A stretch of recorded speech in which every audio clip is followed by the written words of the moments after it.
News. Now, more on the latest building collapse in New York. You might have heard a few moments ago I was talking about the Salomon Brothers building collapsing. And indeed it has. Apparently that's only a few hundred yards away from where the World Trade Center towers were. And it seems that this was not a result of a new attack. It was because the building had been weakened during this morning's attacks. We'll probably find out more now about that from our correspondent, Jane Stanley. Jane, what more can you tell us about the Salomon Brothers building and its collapse?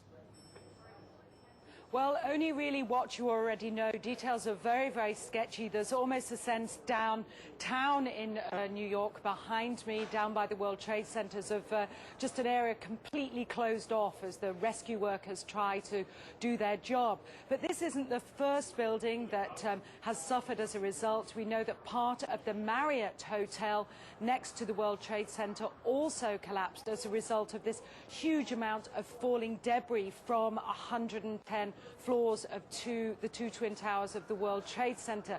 As you can see behind me, the Trade Center appears to be still burning. We see these huge clouds of smoke and ash, and we know that behind that there's an empty piece of what was a very familiar New York skyline, a symbol of the financial prosperity of this city, but completely disappeared now, and New York is still unable to take on board what has happened to them today.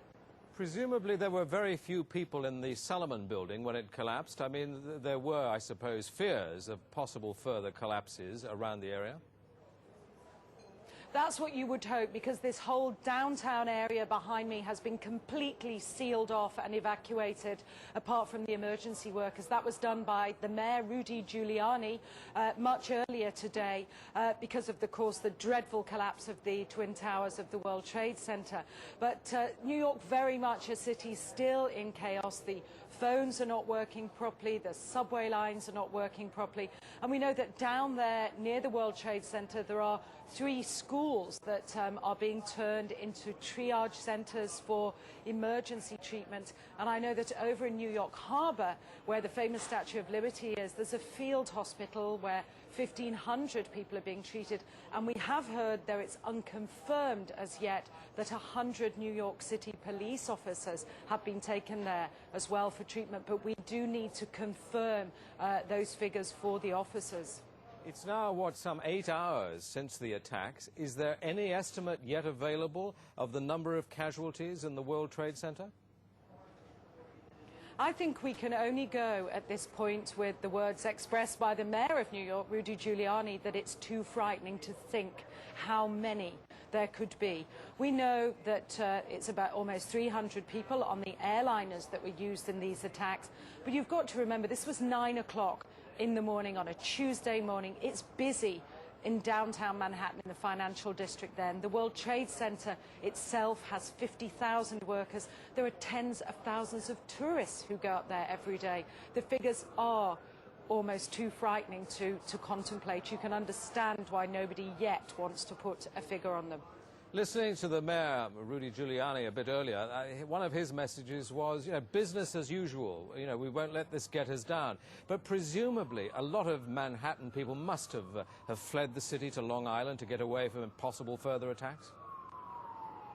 Well, a lot of people were certainly trying to, but you remember that very early on, all the bridges and tunnels to the city, as well as the airports, were closed. New York was sealed, essentially. Now, we do know that the Long Island Railroad has begun running again to get people out of the city if they can, and people who can't manage to get out and perhaps lived in that area, they're being offered accommodation in empty school buildings. But certainly I saw earlier on today huge crowds of people desperately trying to walk up Upper Manhattan to get as far away as possible.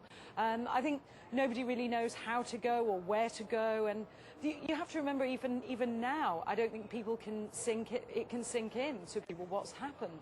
We haven't for the past hour or so heard much from the people of Manhattan. You're with them there. I mean, what are they saying tonight after this catastrophic attack?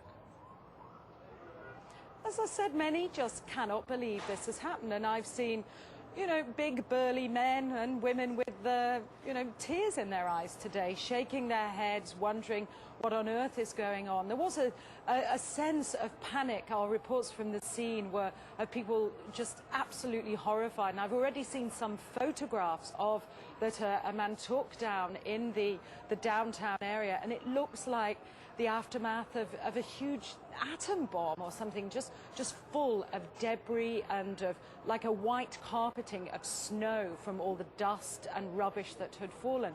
I don't think people can comprehend. They certainly have lost any feeling of safety. There's still a great pride in the city. People are determined to fight back, but a great sense of shock and loss. People keep looking at the sky, for example, where you can see the plume of smoke, and say, when that's gone, it won't be there anymore. Our Twin Towers won't be there. Such a symbol of New York. Are they talking yet about revenge and what the government should do to counter this threat, or are they numb still? I think people are still numb, and I don't think people are talking about revenge in that way at all yet. I think people are still too traumatized. We don't know how many people have been killed.